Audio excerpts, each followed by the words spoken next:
Welcome back into the Pick and Roll NBA podcast with Jed and Sap, presented by Full Press Coverage.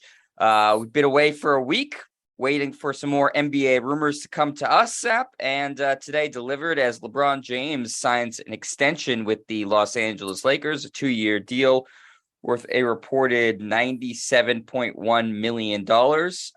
Not bad for a guy who's already a billionaire, Sap. And so this will keep him with the Lakers until the 2025 season, I believe, Sap. Is that correct? Correct, yeah. So 3 more years in LA this year, and then the 2-year extension takes him through the 2024-25 season. So that'll be 7 years in LA, just in time for Bronny to be drafted by the LA Lakers in 2024 and play 1 year with his dad. Now, Bronny's starting to move up on the rankings, right? I mean, I think he's in the mid-30s right now. He's got 1 more year of high school left, and he's going to spend 1 year in college, and then most likely then go to the NBA when LeBron will be finishing up his career with the Lakers. So maybe that possibility exists. But it's good for the Lakers because they have the stability of LeBron for the next 3 years. You have Anthony Davis signed. You only have 1 more year, Russell Westbrook, see what happens with that. And then everybody's just on hold waiting for Kyrie Irving to see if he ends up in LA. And, of course, it all goes back to what's going to happen with Kevin Durant because that's the big thing in the NBA. It's dominated the offseason, and I know we're going to talk about that. But for the Lakers, this is what they needed to do to at least lend that stability with LeBron James being there for 3 more years.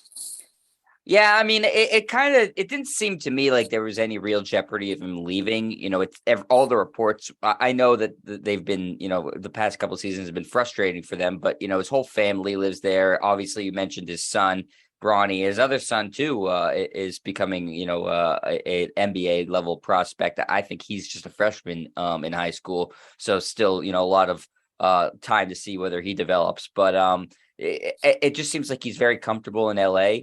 Sap, and it seemed unlikely to me that he would, at this point in his career, pick up and move locations. The only place that we thought may be a potential destination for him would be Cleveland again. But this pretty much, I feel like, guarantees that he's going to end his career with the Lakers. Yeah, without question. And again, not many players leave LA. Shaq had to leave LA. He was kind of forced out of LA. They traded him because Kobe gave management some sort of ultimatum. It's either me or Shaq, and management went with Kobe. But for the most part, when players go to the Lakers or even now the Clippers, when you look at Kawhi Leonard and Paul George, who've been there for a few years, I'd expect those 2 guys to retire as members of the Clippers unless they try to move one of them at some point. But yeah, you go to LA. So much of the league lives in LA. So many players are from LA, whether it be Harden and Westbrook and Kawhi and Paul George, so many players that are actually from LA, and then a bunch of other players actually live in LA because why wouldn't you? It's a great place to live. The weather, you can find a pickup game at any moment, and there's so much money to be made off of the court. And that's where LeBron has doubled his net worth, really, since he's been out in LA. Now he's a billionaire, so he's going to finish up his career with the Lakers, and no surprise that this took place. No, I think that the league widely expected it to get done. I'm sure that, behind the scenes, there was some, discussion from LeBron saying, my expectation if I sign this extension is you do this, that, and the other thing in terms of trying to make sure the team stays as competitive as possible. Obviously, you can't, guarantee those things, but I'm sure that he made his position pretty well known that he expects the team to be competing for a championship, and putting themselves in the best position to do that. Whether it be, via trade or free agency or something like that. So, that those sort of details will come out. But LeBron obviously isn't going to be content playing on a team that, like last year, didn't even make the playoffs. His expectation is to compete for a championship. So I'm sure he made that known in saying, I'll sign this extension, but you guys owe me one. Absolutely, yeah, because, it gives the Lakers that building block of LeBron James, and if he can give you 65 games this year, that would be excellent.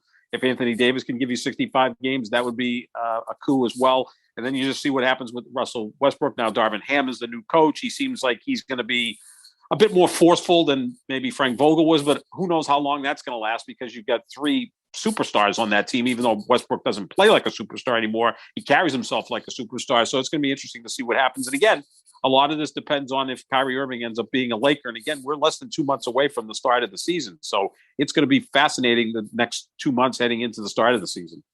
Absolutely. And, that sort of shifts our attention to what's going on across the country from the Lakers in Brooklyn and the Nets. And we've heard about this meeting between Nets owner Joe Tsai and Kevin Durant, where essentially Durant gave Tsai an ultimatum saying, I will be here, but if you want me to be here, you got to fire Sean Marks, the GM, and Steve Nash, the head coach. Obviously, that's what's being reported. We don't know that that's necessarily, a fact, but, it seems to indicate that Kevin Durant is unhappy with a lot of things in Brooklyn, not just the fact that the team was swept in the first round by the Celtics, and that there's all this Kyrie Irving drama, but it seems to indicate that he doesn't have faith in what the team does from a coaching or a management standpoint. Joe Tsai almost immediately after that meeting did tweet out his support for Steve Nash and Sean Marks. So that does lend a lot of credence to that rumor, Sap. The NBA, typically the superstars win these arguments. To me, you're the coach, and it's pretty easy to say, okay, we'll side with the superstar. It seems like Joe Tsai was really frustrated with all the drama that went on last year with the Nets. Well, yeah, this went up to ownership level, right? And Joe Tsai is a guy who's worth $9 billion. He's a founder. Not bad. He's a founder of Alibaba, which is essentially China's version of Amazon. So I don't think he's ever really sat across the desk from someone and been intimidated. Normally, when you're worth $9 billion, not that I would know, but if you're worth $9 billion, you're pretty confident in yourself, and you're not going to be intimidated by anybody, let alone Kevin Durant. But I think Kevin Durant handled this part of it really smartly by coming up with this ultimatum. Now, apparently Kevin Durant's not happy with himself as a general manager, because he's really been the general manager since he went to Brooklyn 3 years ago with Kyrie, right? They went there and claimed they were running things. In fact, after the Celtics swept the Brooklyn Nets in the postseason back in April, it was Kyrie Irving says, yeah, me and Kevin and Sean and Joe are going to sit down and figure out what we got to do here. So Kyrie Irving and Kevin Durant carry themselves as the general manager, so Durant can't be too happy with himself. And he handpicked Steve Nash to come and be his head coach. Nash had some relationship with Durant in Golden State. So Durant, who never seems to be happy, I think did play this smartly, because now he's giving Joe Tsai an ultimatum. I'll stay. You've got to fire Marks and Nash or trade me. I think he handled that well. Now, a couple of days afterwards, reports came out that Durant would rather retire than play for the Brooklyn Nets. And he denied that rumor. He refuted it, which I thought was a mistake on his part. Because if that gets out there that he's going to retire unless the Nets trade him, then that's going to force the Nets' hand at that point, that they have to trade him. And at that point, you're going to see more and more teams get involved. And that's going to be the key to this, Jed, is how many teams get involved in serious discussions for Kevin Durant. If there's only one or two, then the Nets are going to have to take the best deal offered. But if 6 or 7 teams get involved, it's like anything else. If 6 or 7 people are interested in your house, the price will go up. So that's going to be awfully important for the Brooklyn Nets going forward. Yeah, and right now it seems like it's been the same teams that have been circling Kevin Durant, or at least been rumored about, the Celtics, the Raptors in the Eastern Conference. Now we're hearing a little bit about the 76ers. And then in the West, we've been hearing for a long time about the Suns, though that seems not realistic. Oh, and the Heat. So those teams have been, the teams that have been talked about. But, we talked about this like about a month ago, Sap, or a couple of weeks ago. I think that the Mavericks and the Nuggets should be fully involved in this. I'm surprised that they're not. But it seems unclear what the asking price is. Is it picks? Is it a player in picks? Is it multiple players? Is it multiple players in picks? I'm not sure. Okay, if I'm Brooklyn, I want someone in return who is an all-star caliber player. So that leads you to believe that the Celtics and New Orleans have probably the best players available for that. Jaylen Brown in Boston, Brandon Ingram in New Orleans, who I think are pretty comparable players. They came out of the same draft. Ingram has been called junior Kevin Durant, or a poor man's Kevin Durant. We know how good Jaylen Brown is. So those would be 2 teams that would be, I think, good trade partners with Brooklyn. Also, Philadelphia, they're not going to trade James Harden or Joel Embiid. In fact, if they got Kevin Durant, then they would have a big 3 of Durant, Embiid, and Harden, which to me would be the most fascinating big three in the league, not just on the court, but off the court as well, with Doc Rivers coaching it. Sign me up for that. That would be absolutely great to watch. But now you're looking at who? Tobias Harris because of the money, Tyrese Maxey, who's an ascending young player, and maybe Matisse Thybulle. So maybe that's something that Philadelphia could do. New Orleans and the Celtics have that one player that they could trade in a massive trade with Brooklyn, who at least gives Brooklyn back an all-star caliber player. Now, the other details have to be worked out. Obviously, Marcus Smart or Derek White would be the second player, one of those two, and then draft picks. New Orleans has some other pieces. It's not going to be Zion Williamson because you want Durant to play with Williamson and CJ McCollum, maybe one of the young players in picks. Denver makes sense because I think Durant with Nikola Jokic would be fascinating to watch. And they do have Jamal Murray, who's right there with Brandon Ingram and Jaylen Brown. I mean, same draft, right? And pretty comparable player. Then you throw in Michael Porter, who's a very talented guy, but not durable. Maybe that's a trade partner. Dallas is interesting, but they just don't have the pieces. They have Luka, who I wouldn't trade straight up for Kevin Durant. He's better than Kevin Durant. He's 10 years younger. He's ascending. Durant is descending. Who's the second best player on Dallas? They don't really have anybody that is anywhere close to Jamal Murray or Jaylen Brown. It's like Tim Hardaway Jr. It's not So they're not really a trade partner. Now, the other team I would throw in there, and I do have a column up on Full Press Coverage talking about the Celtics and 76ers as the two leads, but three other surprise teams would be Denver and New Orleans. I'll also throw Toronto in there because Masai Ujiri, who we both think is the best executive in the league, ready, willing, and able to make a big deal. They did it 4 years ago, knowing that Kawhi Leonard was probably going to spend 1 year in Toronto. Well, Kevin Durant signed for 4 years and apparently grew up as a Toronto Raptors fan because he loved Vince Carter. So, and I think Toronto would be a pretty good city for Kevin Durant. I think it would be a kind of a place that he could go and not maybe face the backlash that he would in, say, Boston or Philadelphia or even New York, where he is now. But again, Brooklyn, they're not stupid. They would want Scotty Barnes. And I'll be honest with you, of all these players rumored to be traded for Kevin Durant, I would not trade Scotty Barnes if I'm Toronto, because I think his ceiling is actually higher than Jaylen Brown's and Brandon Ingram's. I think he's potentially a top 10 player. Now is it Pascal Siakam, who's the lead in that potential trade. So this is all going to be fascinating. The key for Brooklyn is to try to get as many teams involved so the asking price goes up. Yeah, absolutely. And right now, like you said, there's some of these teams that seem like on paper they'd be good fits, but we haven't really heard that they've been involved at all. The Brandon Ingram thing seemed like, okay, that's like a natural fit in terms of the player that Brooklyn likes, but it seems like New Orleans isn't interested in making a trade at all, whether it be with Ingram or not. And then, like you said, we talked about, Dallas, Denver, we haven't heard them rumored at all. So it's really the same teams that have been rumored, and it doesn't seem like any team right now is increasing their offer. I think the Celtics have that, standing offer of Jaylen Brown and Derek White. They're not going to increase it. Whatever, I'm sure, like you said, Toronto, it's probably Siakam and picks. It doesn't seem like they're going to increase that offer. Miami, they really are kind of limited with what they can offer. Mm-hmm. It's just Hero and Duncan Robinson, because they can't trade Adebayo to the Nets because Ben Simmons on the Nets because of the way those contracts work. I don't think that's a very attractive offer. So they really don't have the ability to up it unless they get a third team involved. Sap, I mean, you're 100% right that the Nets are at this point really just need to create some sort of bidding war. And so, if I'm Sean Marks, their GM, you're trying to utilize these social media channels and create fake rumors if you can to get, to do whatever you can to get more teams involved in this, because right now it's slow going. And if there's a candidate to be a third team to get involved, to me, it would be Danny Ainge and the Utah Jazz, because he loves doing that.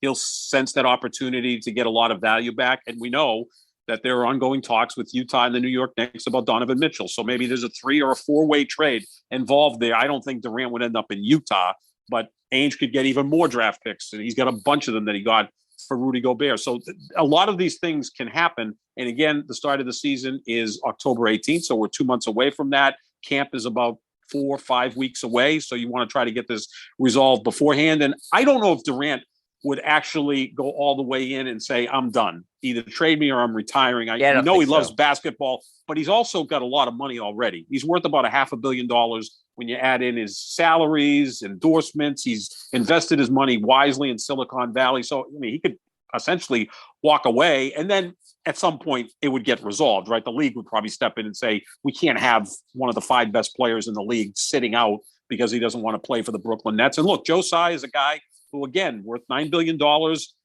I think, the way he made his fortune was not easy. I don't think it ever is, but he is someone who is not afraid to take chances and stand by his ground. And I think he's going to do that. So this is still ongoing, and it's dominated the offseason because it wasn't really a great free agent class, right? There weren't a lot of huge moves in the offseason. Yeah, Rudy Gobert went from Utah to Minnesota. And, there's some other trades that took place, but this is the thing we're all waiting for because this is an all-time great player that's made available. I've said it before.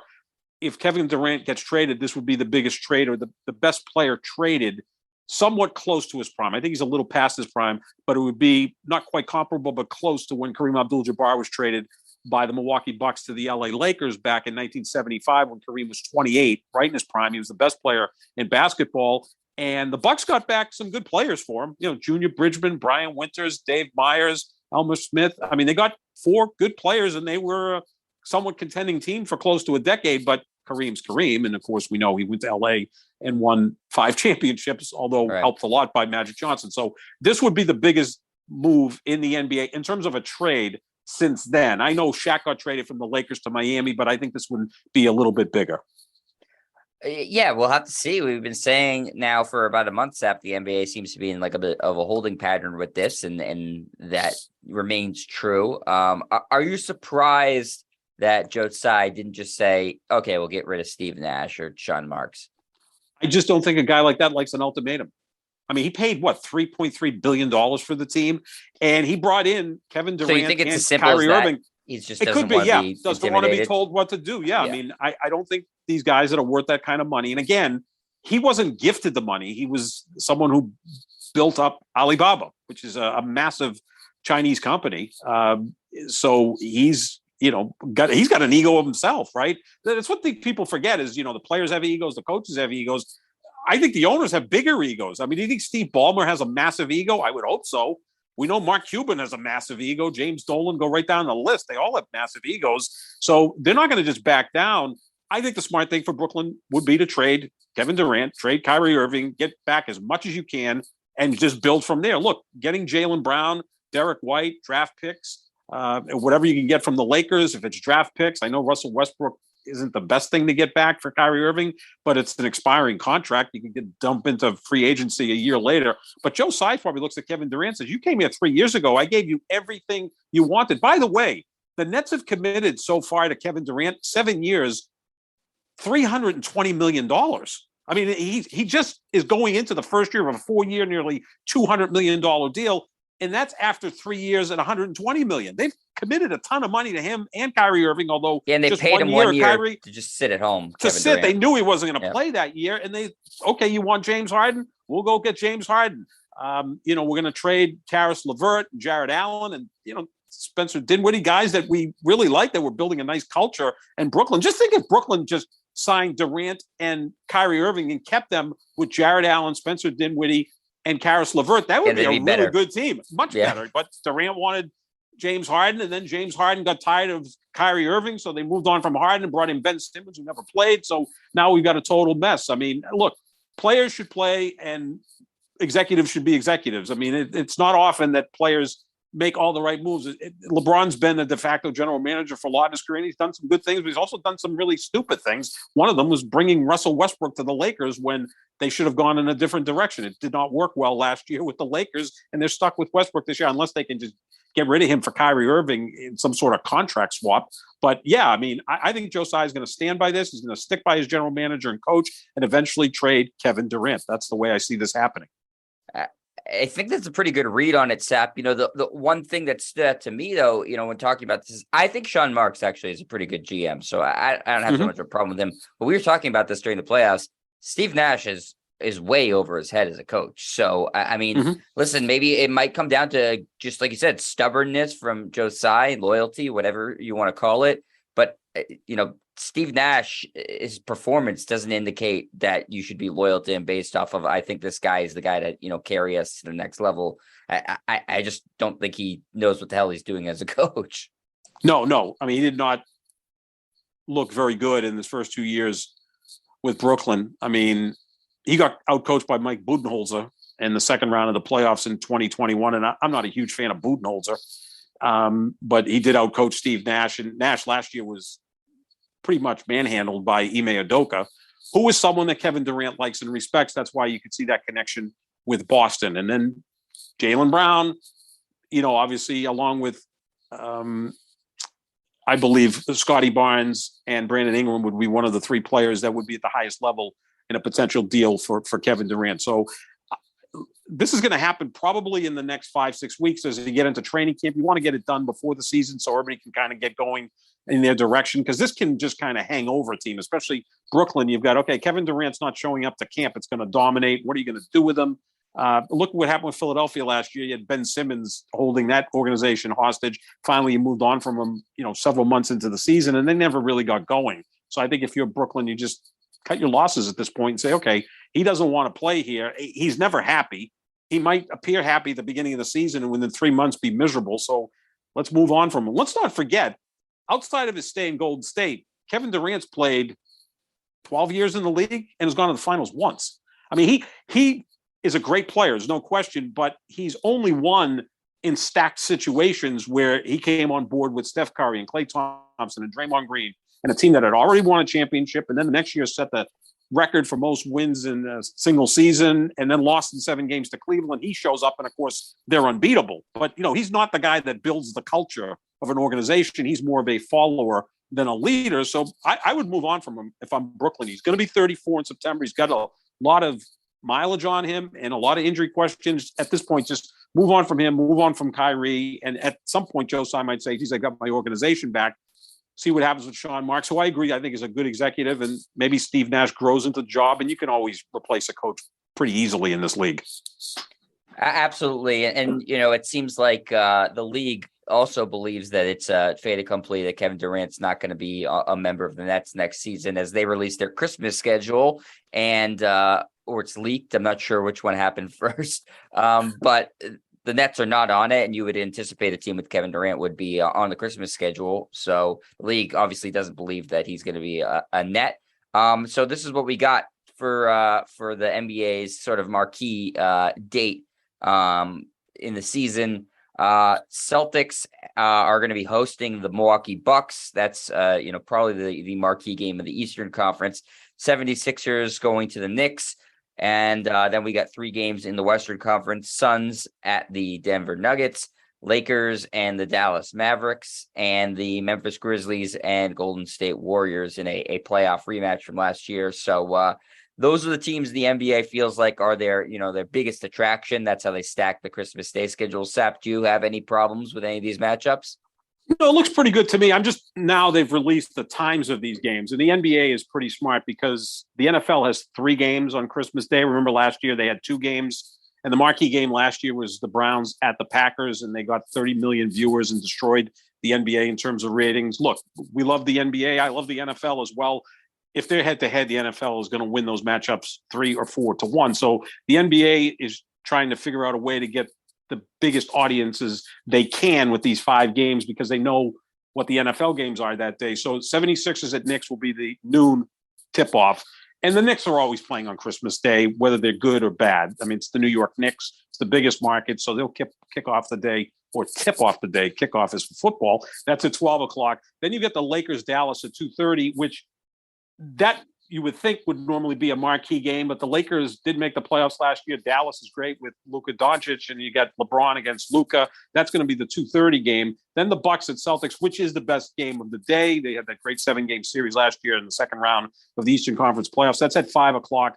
Memphis at Golden State, a rematch of the second round series from a year ago, is at 8 o'clock. And then Phoenix at Denver is at 10:30. Now, if you look at this year's NFL games on Christmas Day, you've got Green Bay at Miami at 1 o'clock. So smartly, the NBA says, well, we don't want to put the Bucks in that window. So they're going to play at 5 o'clock so that you get the most eyeballs in Wisconsin on both games. I mean, the Packers, Bucks, if they go head to head, the Packers will outdraw the Bucks 3-4-5 to 1. I mean, that's religion in Wisconsin. The second game, the NFL that day is Denver at the Rams. That's a 4:30 game.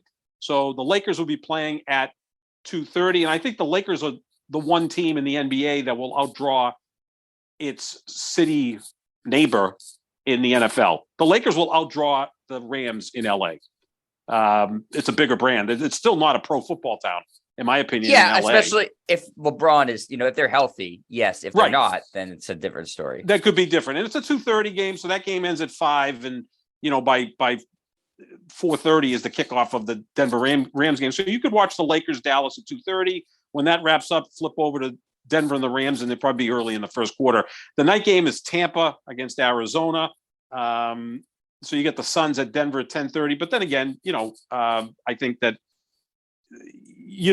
they'll overlap a little bit, but not so much. So the NBA did the best it could with this schedule to not compete head to head with the NFL in terms of markets. Because as soon as I heard Green Bay playing at 1:00 on Christmas Day, I'm like, there's no way the Bucks are going to play in the first two windows because they would get destroyed there. So obviously, the Bucks Celtics is a marquee game, and they'll be going head to head against Denver and the Rams.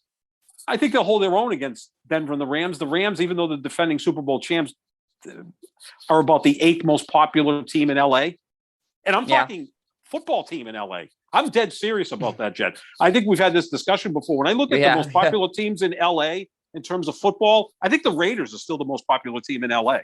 I mean, you were just out there, a month ago? You probably saw more Raider gear. Way more Raiders. Way more anything. Raiders gear. Yeah, there's not a lot of Rams gear. There's not a lot of Chargers gear either. Even less Chargers gear, right? Yeah. And then I would say after that, it's probably Cowboys, Packers, and Steelers, who are the 3 biggest national brands. Then I'd say USC is right there. USC actually might be number 2 after the Raiders, especially now that Lincoln Riley's the head coach. So the Rams are the 8th most popular football team in LA, and they're the defending Super Bowl champs. So I think that, the Bucks and Celtics will hold its own going opposite that game. And then at night, you got Brady at Arizona. So the Suns may get dented a little bit because they're playing Denver, but that's an interesting game. But I think the NBA did the best it could in trying to avoid these matchups against the NFL. Next year, Christmas is on a Monday, so I'm sure there'll be one Christmas Day game. Or maybe they'll play 2 of them. I don't know. The NFL does whatever it wants, and everybody else has to react. Luckily for the NBA, the NFL schedule comes out first, and then the NBA can react after that because that's the way they have to do it. They're not stupid. They're smart. They understand that, the NFL is king by far.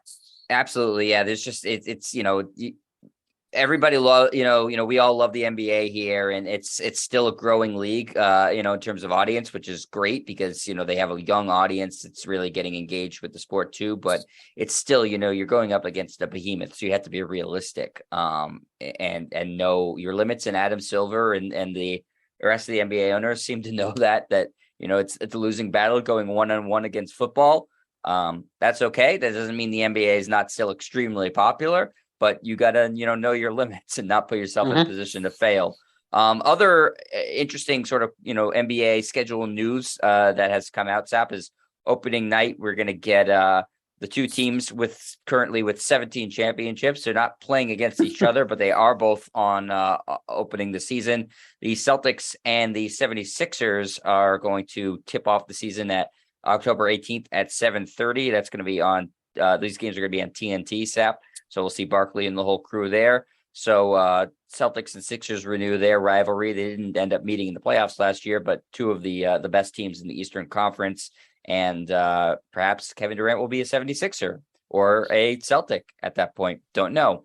But that should be regardless of if Durant's on either of those teams, should be a marquee matchup with Harden and Embiid going up against Jason Tatum, Jaylen Brown, and the new look Celtics with Malcolm Brogdon and Danilo Gallinari. And then the Lakers, because they're the Lakers, even though they didn't make the playoffs last year, they're obviously going to open the season because LeBron and company and the Warriors are going to get their rings that night in San Francisco. And we'll see where the Lakers are at and matching up against the defending champions on opening night at 10 o'clock Eastern. Now, will LeBron be on the bench watching the ring ceremony, or will he just be back in the locker room? Locker room, I think. Why not? I would too, right? I mean, it's not my ring, it's their ring. Right. He wasn't even close last year, so he shouldn't be close to the ring. So no, he's got one more ring in him. Now that he's signed for 2 more years, he's got 3 years. I think he's got one more ring in him, which would be pretty good because then he'd equal Duncan, Kobe, and Magic. Not with this roster. No. But again, just got to maybe put together a couple of good players on there. get a shooter or two, or maybe Kyrie Irving is there. This year's going to be tough if they can't get rid of Westbrook. But no, that's a good opening night. And again, like you said, Jed, you might see Kevin Durant playing for the Celtics on October 18th, or you might see him playing on the 76ers on October 18th. I mean, those right now are considered the two front runners, but I also think those other surprise teams that we talked about, New Orleans, Denver, Toronto, can be in play. Miami and Phoenix, it's difficult because they're kind of shut out because of contract mechanisms, right? DeAndre Ayton can't get moved till midseason, and he has to approve the trade.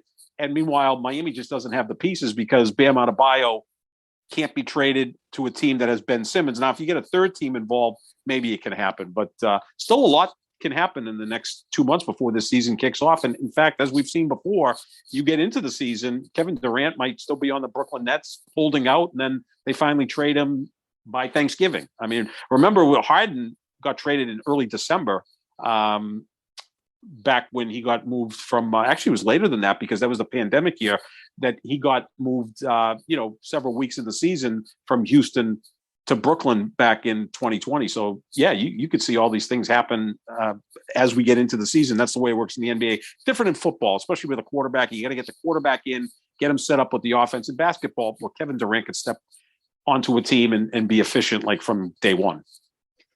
Oh yeah, I mean he's never gonna have a problem on a basketball court. He's just he's a basketball savant. He's big and can shoot over everybody. He'll be fine wherever he goes. Easy to play with.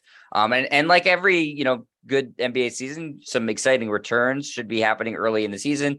New Orleans opens their season actually against the aforementioned Brooklyn Nets. So maybe Zion seems like he'll be ready to go. Perhaps Ben Simmons in that game too. So two guys who didn't play at all last season could be making their returns the same night on the day after the season opens. The Denver Nuggets open their season on October 19th as well. And Jamal Murray and Michael Porter Jr. perhaps will be back in that game. So some exciting returns set to happen. Just a couple other notable dates, Sap, in terms of interesting matchups based off of guys who are making their returns to or playing against other teams. Nets 76ers, the Harden, whole Harden situation and Ben Simmons looming over that. You obviously are interested to see if Ben Simmons is going to play in Philadelphia. That game will be November 22nd. I'm sure he will not be received well if he plays. He was not received well when he was sitting on the bench in Philadelphia. So that game will be interesting. Rudy Gobert returns to Utah on December 9th.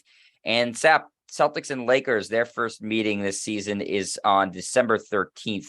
And that game will be in Los Angeles. Yeah, I always look forward to those games. Obviously, I mean, you get the two most prestigious franchises in the league. The Celtics are still title contenders. The Lakers, not so much right now, but Lakers-Celtics, always a good take. As is Celtics 76ers. I mean, the Lakers and Celtics had the great rivalry in the 80s, but before that, it was actually Celtics 76ers. That was the more heated rivalry, late 70s into the early 80s, because the Celtics and 76ers would always meet in Eastern Conference Finals to decide who was going to play the Lakers. So those are all still pretty fascinating because you get the Celtics and 76ers are still very relevant teams. And look, as long as LeBron James is on the Lakers and a somewhat healthy Anthony Davis, they should be relevant too. The last thing I want to say about the schedule, Sap, before we wrap up with one more topic is the NBA has decided this year to take Election Day off. And have no games on that slate, so people can focus on the midterm elections and can go vote and not have to have any sort of conflict of interest. I also imagine that means a lot of their players will be participating in, rally the votes or helping people, maybe shuttling people. I'm not sure what the NBA has planned, but I think that that's a great move. And as always, the NBA sort of under Adam Silver trying to lead by example. I think you and I are pretty like-minded in that it should be a federal holiday, Election Day. It's kind of crazy that it's not, considering some of the other ridiculous federal holidays we have. But the NBA is putting their money where their mouth is, and their players, a lot of them are very active in politics in terms of trying to rally their communities to vote and be more engaged. And so the NBA has taken it upon themselves to make sure they don't have any games on Election Day this year. Something I imagine they're going to just continue to do now, and this will be sort of standard practice, but definitely a leading by example moment for the NBA. Yeah, I'm sure Fox News is real thrilled with this. I'm sure this isn't leading their, Hannity or whoever else is going to bloviate about this, saying the league is too involved. But no, it's a good move by the NBA. Obviously, I agree with you. It should be a federal holiday, and I think it should be on a weekend. Most other countries have elections on a Saturday when people are off and have plenty of time to actually go out and vote. We have it on a Tuesday because, most people go to work on Tuesday and they've got kids to get off to school and pick kids up after school. So they don't get a chance to vote. And that's exactly how the incumbents like it. Yeah, it's voter suppression is essentially what it is. It's a tricky way of doing voter suppression, but the NBA is saying not so fast, my friend, and trying to change some hearts and minds about whether it should be a holiday or not. So I thought that was worth noting. And Sep, last thing we're going to talk about today, just really briefly, is something that we've talked about before. Unfortunately, we talked about it before he passed away, but and I think a little bit after, but Bill Russell's number 6 is going to be retired throughout the NBA in perpetuity. And there will be a 6 patch on all the NBA players' jerseys this upcoming season. I think that's obviously the right move, something that we talked about, Sep, a couple of years ago, I think. If anybody deserves to have their number retired throughout the league, a la Jackie Robinson in the MLB and Wayne Gretzky in NHL, it's Bill Russell. And so that is going to happen. There's some discussion about why didn't the NBA just do this while Bill Russell was alive so we could have seen it. And yeah, okay. But it's, people are reactionary and that's unfortunately how it goes sometimes, but it's a fitting tribute for somebody whose legacy is far bigger than just the NBA. Right, off the court, if not more than on the court, where he won 11 championships. I wish it was done earlier. We had talked about it, retired number 6 while the great Mr. Bill Russell was alive to enjoy that. The patch on the uniform is a classy move. And also they're going to have a shamrock with the number 6 on the score near the scores table on the side of the court throughout the league. So that's going to be good as well. Wish it was done earlier. The patch in the shamrock with the number 6, that's in honor of a man who passed away, and that's a great move by the NBA. The retiring number 6, I wish it had been done earlier. So now there's 3 athletes, North American team sport athletes, that have their numbers retired. 99 in hockey for Wayne Gretzky, 42 in baseball, obviously with Jackie Robinson, and now number 6 for Bill Russell. I've got a column coming up on Full Press Coverage talking about that, I guess better late than never, but it should have been done earlier. But I think it's time now for the city of Boston to step up. They have a statue of Bill Russell, which is not in Government Center, not in City Hall Plaza, but it's next to City Hall near the former Wax Museum and a Staples store. I mean, it's kind of hidden where it's difficult to find. I think that statue should be in front of TD Garden. And I know that the Bruins, not the Celtics, own TD Garden, but I'm sure Rick Grossbeck and the Celtics could work something out that statue should be in front of TD Garden so Celtic fans on their way in can pay respect to Bill Russell. We also live in a city that is Ted Williams Tunnel, David Ortiz Drive, David Ortiz Bridge. We have nothing for Bill Russell. Maybe rename Causeway Street Bill Russell Way. Now, I think all of that would be great, and it's a little superficial because I think this man was bigger than just basketball. I think the greatest honor would be if you renamed a public school, notably a high school, after Bill Russell in the city of Boston. This way, the students that go to that school could learn about the history of Bill Russell and also learn about the history of their city.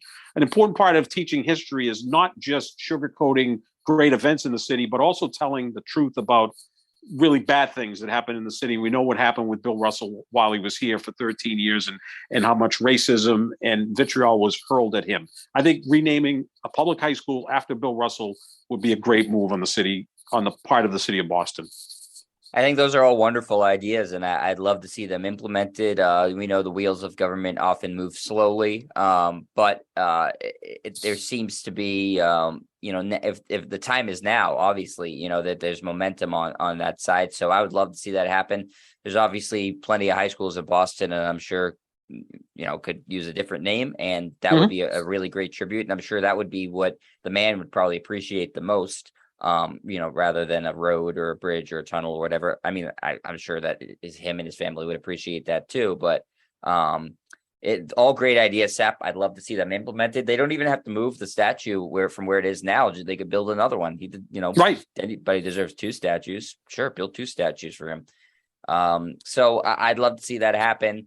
maybe your article will put a pressure a campaign to have the city government and Mayor Wu make some of these sort of changes. I think those are all great ideas, Sap. I give my endorsement to all of them. Thank you.